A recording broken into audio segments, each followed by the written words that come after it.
Did you recently hear about the new Cancer Control Implementation Science Basecamp being offered to comprehensive cancer control programs, but where your community partners might be too busy to go? So is Alejandra. Alejandra is the Comprehensive Cancer Control Program Director in a Western frontier state with many Latino and Native American persons. Alejandra recently told her coworker that a coalition project did not get funded. The coalition hoped to work with a pharmacy in the area to create a project for community members to take home stool-based colorectal cancer screening tests when visiting the pharmacy for their flu shot. Alejandra and her team were excited for the opportunity to improve cancer screening services in communities hardest hit by COVID-19.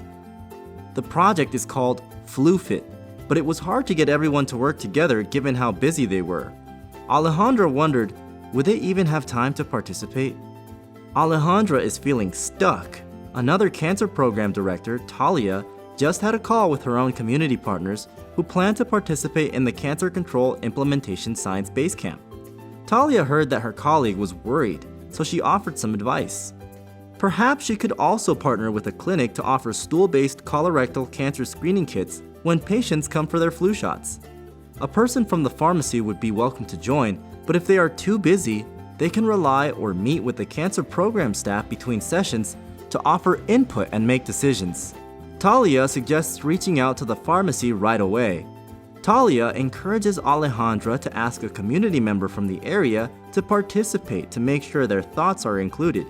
She asks Alejandra if she knows of any free and charitable clinics that might be interested in participating.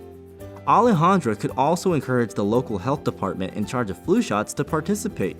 She mentioned her Pacific Island Cancer Program, also asked their coalition members to identify people who might be interested. Alejandra gets started by inviting the pharmacy, a nearby free and charitable clinic, and the county's local health department to partner on the project. She secures a video meeting to share more about the project and includes a brief video explaining that the Basecamp sessions are spread across several weeks, with time between each session for teams to plan out their own projects using information from the training and involve other partners unable to attend sessions. Even better, the video Alejandra shares is made for community partners, just like the pharmacy, clinic, and health department. Alejandra finds the video application and more information on the GW Cancer Center's Technical Assistance Portal website. In the meeting, she asks for the partners' commitment to the project, so they can apply as a team for the Cancer Control Implementation Science Basecamp. They identify who will participate in the training sessions and who will be involved between sessions to offer input and make key decisions.